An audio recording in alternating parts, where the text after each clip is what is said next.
So hi everyone, my name is Jason Yang. My PGBs are he, him, she, her, and I'm here to tell you a little bit about my experience in being a caregiver for my grandpa. Family grew up in Milwaukee. I was born in Sheboygan, but the vast majority of my family lives in Milwaukee. And so I think growing up in the 90s, it was a very typical 90s experience. Growing up with cousins who were a lot older than us and had very different lived experiences than us. And so what happened was when my older brother and I and my siblings and I got into close to like middle school age, my parents were like, we're moving everyone away to the countryside. And so we became inner city kids and became country kids within 1 month. And it was really here in the countryside that that we got a lot more close with my grandpa. And so when we were living on the countryside, my grandpa and my grandma came to live with us because of the country life. And so they didn't have to worry about pollution and traffic, and they didn't have to worry about all these other obligations. We had 80 acres of heavily forested land. And so my grandparents came to live with us, and at this time I was like 15, 16, and so just being a little kid, quote unquote, who didn't know how to like take care of his grandpa, right? So how we took care of him was we made sure he was fed, and he would always ask, oh, so he was asking like, oh, like my fingernails are really long and they're getting like chipped. Can you cut my fingernails for me? And so as being, teenagers, like, oh yeah, sure. And then, it was quite the learning experience because they were like, wait, we know how to cut our fingernails, but how do we cut grandpa's fingernails? So it was kind of like taking care of a child all over again, except instead of taking care of a child growing up, it's taking care of a child at the end stage of their life. And so I think growing up in that experience really helped me value kind of like his life and his experience in being a Hmong person and growing up in Vietnam. And so and he would always like kind of tell us stories. Not when he was at the farm. I think at that time he was tired a lot. But he would always tell us stories of like how like they grew up and how they always went to go what day or to garden and muya hajong or hunting in the forest. And I remember one question we asked him, like thinking about it, and I was like, wow, we're like totally children. We asked him like, oh grandpa, where's your dad? At this time my grandpa was really old. So he's like, oh, guzimu AJ. So that translates to, oh, my dad is gonna go. He went to go pick up salt, and so the Hmong metaphor is that like his father is no longer around, and so us as being children, we're like, oh, where did he go pick up salt? Did he go to the store? And my grandpa, he just laughed, and he's like, oh no, he just went to go, AJ Pupei Dong. So he went to go get salt in the mountains. And I think growing up with that, that like really stuck in my mind because I was kind of like, oh, what other like metaphors are we missing out on? And how else are we going to get this metaphor if we're not taking care of our grandpa? And so, this slowly transitions us back into us taking care of him when we were living on the farm. His health actually deteriorated quite a lot when he was with us. So I think the main thing was he was having a lot of like hygiene issues where he would like soil himself both with like liquid and with solid feces. And so it was my older brother and I who would like wash him and take care of him. Like we would change him out of his clothes. We would change him out, give him showers. And we would like wash all his clothes, and then afterwards, like we would take him back to the couch, and he was like, "Oh, why am I so cold?" They were like, "Grandpa, we just gave you a shower." And so I think being a caregiver like that it wasn't an extended amount of time, but it was like I'd say about a year, in terms of like taking care of him and always being on like high alert And so when he was sleeping, he preferred to sleep on the couch. I don't know why. He preferred to sleep on the couch. So then my brother and I would switch off sleeping on the couch that was next to him, and we were always on high alert because whenever he rolled around, we're like, oh, is he gonna use the bathroom? And we learned a lot, like that, like when he gets up to use the bathroom, you can't turn on the light because he'll black out. And so then what we ended up started doing was we would just leave the light in the kitchen on, so that when he got up, he would just like slowly get up, like he would look around, he'll see us, and because we were on high alert, we were up with him, and then we walked him to the bathroom, and then he used the bathroom, and then we would bring him back, and then he would sleep. So that's how my brother and I took care of him for about a year, actually. And then he ended up moving back with my uncle back in St. Paul because they needed my grandma to help babysit their kids, and my grandma's old too. My grandma is, I think now she's probably in her 80s going on 90s, but at the time, 20 years ago, she was like in her 70s, probably late 60s, early 70s, and so they needed someone to help babysit, and so they ended up going back to go babysit. So that's a little bit of my experience in taking care of my grandpa and like making sure all his needs were met in terms of like hygiene and cooking. We cooked a lot too. He loved what did he like? He liked pork, like pork bones. So like pork ribs and like pork shoulder and things like that. So we would just like boil it with a little bit of zhaozhou, or what is it called, mustard greens. So he would just love that, and then we would just cut it up for him, and then he would be like, oh yeah, if you guys, what did he say in Hmong? He was just say, oh yeah, tene ono kono ma kuteli cho nên chân chiо, ya tene wa chi, ya tene wa ya chi, ngai bo hiao trong roi ku chi cho nên tự chân chi. So basically translate to like, oh, like I'll remember and like I'll appreciate you and love you if you make like pork with mustard green, but if you make anything else, I'm not gonna appreciate you. So that's how like he would like joke around with us.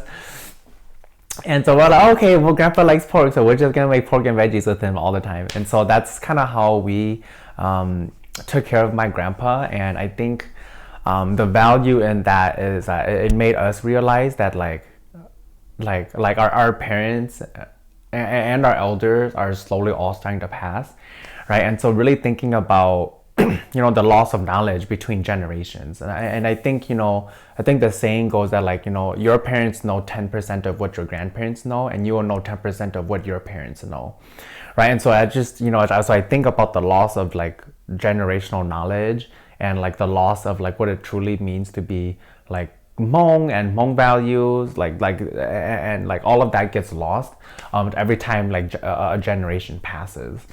And so that's why I think in terms of like taking care of my grandpa, I was like, oh wow, like what does it mean to be a Hmong person, right? It's not just that like you can speak Hmong and take care of your grandparents, but like why is it that he watches like Gutia all the time? So it makes you question like, why does he like Gutia? What's this weird singing? Some Gutia, he would just be like laughing, and we're like, what are you laughing about? He's like, oh, you guys don't need to know. Now that I'm older and I listen to Gutia, I'm like, oh, that's why he was laughing. So I just think about the value of like taking care of your elders and realizing that they have their own knowledge that they can pass on, and then as the younger generation, how do we take that knowledge and incorporate into our lives or change it so that so that we don't like hold on to the bad things and we keep on to the really good genuine things that make us Hmong. And so I think that was one of the things I learned in taking care of my grandpa, was like what does it mean to truly value Hmong values, and what are those Hmong values as a Hmong American compared to my grandpa who's Hmong Vietnamese, and then there's my dad who's like Hmong Thai.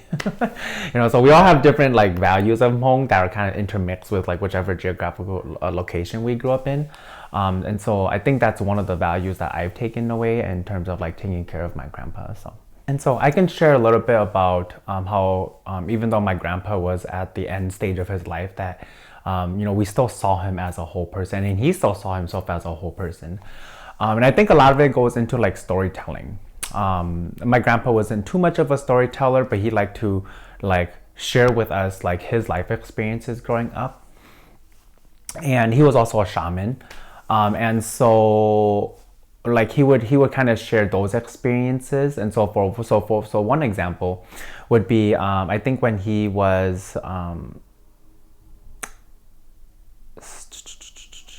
so I'll share the shaman experience that I had with him. And so my cousin broke his arm. I forgot why he broke his arm, but in the shaman, I mean in the shaman belief, like there are certain like ceremonies or certain chants that you can perform to heal and mend bones. And so that's the belief. And I think when I really saw that he wasn't just like, oh, like, you know, my shriveled old grandpa who was just sitting in the couch watching Gutse all day and Yushindo, which is kind of like bullfighting, was when my cousin did break his arm.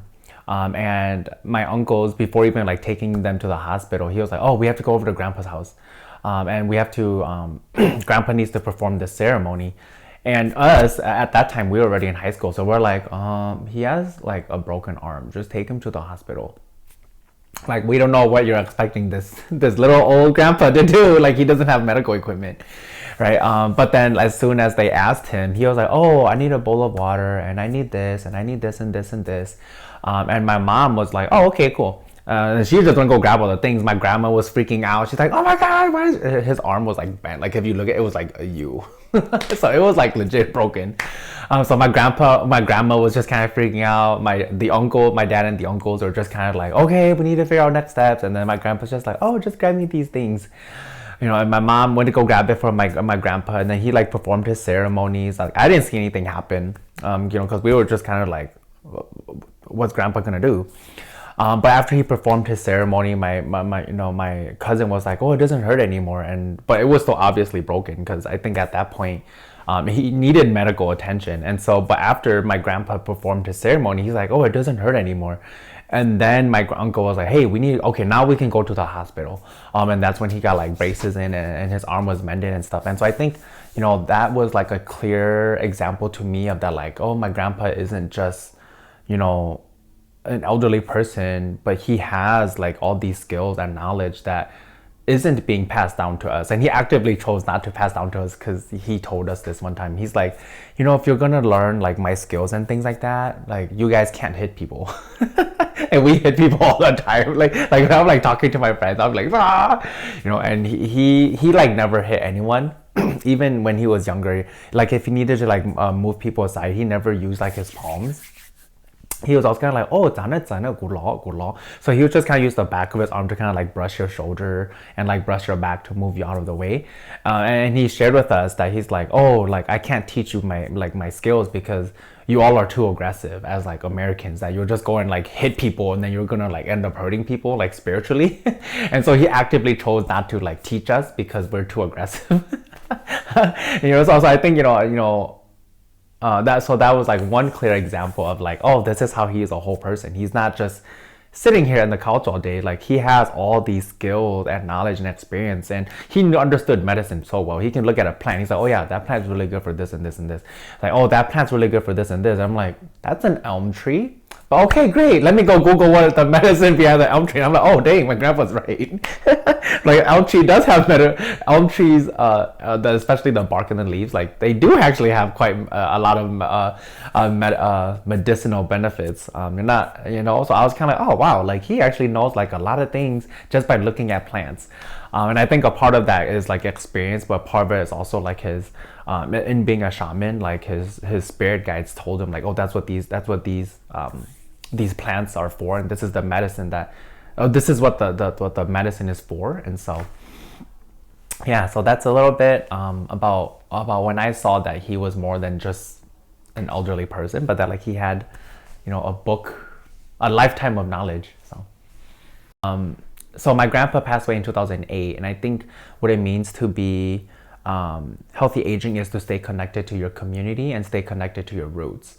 And so I think for me, healthy aging is, you know, ensuring that elders are involved in the ways that they do want to be involved, right? So for us, you know, I'm like, okay, let's go bowling, right? But for like my grandpa and them, and even my dad and them, they don't like those sorts of things. They prefer to like go join like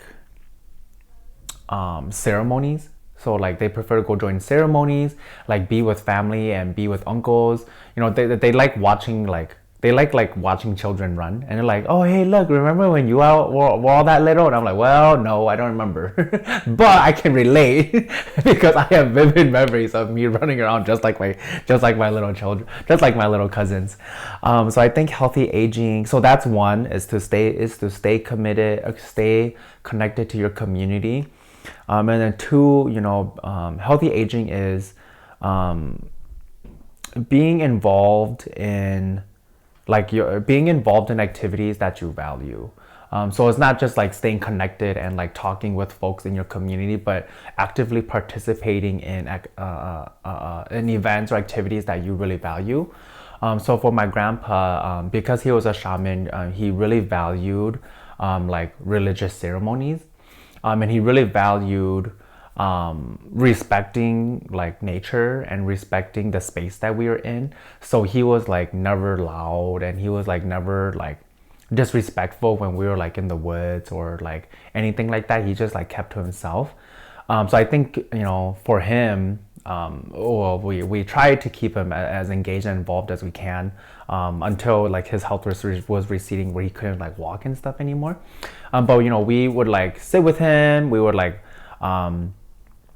watch movies with him, and if he like was like looking to like go explore or walk, he loved sitting by the fireplace. When we were in the farm, he loved sitting by the fireplace, so we just pull him outside, put out a little foldable chair, and then he would just sit by the fire.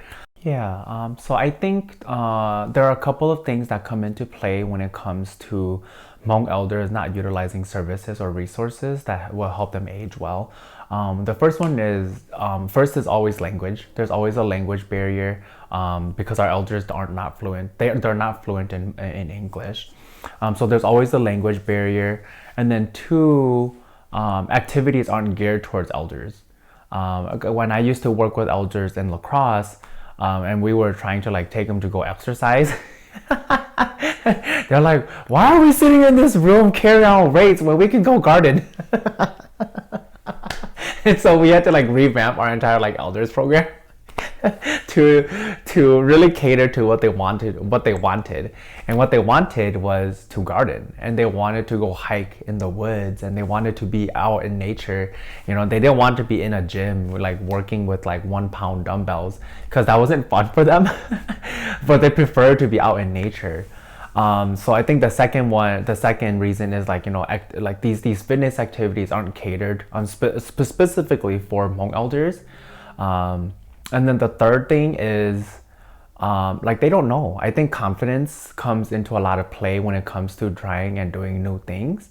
And I think if elders don't have young folks serving as like those connectors of like, this is why dumbbells are important, this is why Tai Chi is important, this is why these exercises are important for your balance, because you have to work on your core muscles. When they don't have young Hmong folks who can explain that really well, then they're less likely to, I think that they're less likely to perform or to engage in these type of activities, because there's no one explaining it to them. And so then, they're not confident in performing these different like physical activities and exercises. Yeah, so I think how elders can prepare for a graceful like aging and end of life is, one, nutrition is really important, right? Eating really like healthy like well-balanced diet is one. Two, alcohol. Limit your alcohol intake, because I think in the Hmong community, like gout and like liver cirrhosis, and like kidney diseases are like, and not even that, like cardiovascular disease and diabetes and hypertension, like it's so like prominent in the Hmong community. And I think and so that's one. So if when I think about aging well, I think about like the dimensions of wellness, right? So you're looking at your physical health, you're looking at your spiritual health, you're looking at your mental and emotional health, you're looking at your like financial health, right? So do you have enough money to go into retirement, right? So I use the dimensions of health to like have conversations with my parents. about like what it means to like be healthy. I mean, they're still going, and they don't plan on stopping, but they're still going. So I'm like, okay, you both need to sleep, and so I think to age gracefully is to age gracefully is to be take a really active role in your health, right? And so that could mean utilizing services that are available. So we're starting to take my dad to like his preventative checkups. So his annual checkups, so he goes for his colonoscopy. Same with my mom, like she goes for her mammograms. So now we're like starting to normalize like these really important like preventative health checkups with them, because they are slowly getting older. So I think that's really important aspect. Staying connected with your community and being involved in activities, that's really important. I think is important for graceful aging.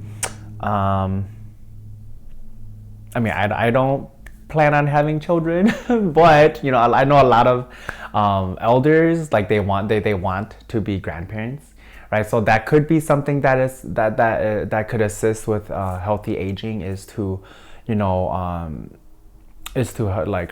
involved in your grandchildren's life. And again, utilizing like services that are available to the community.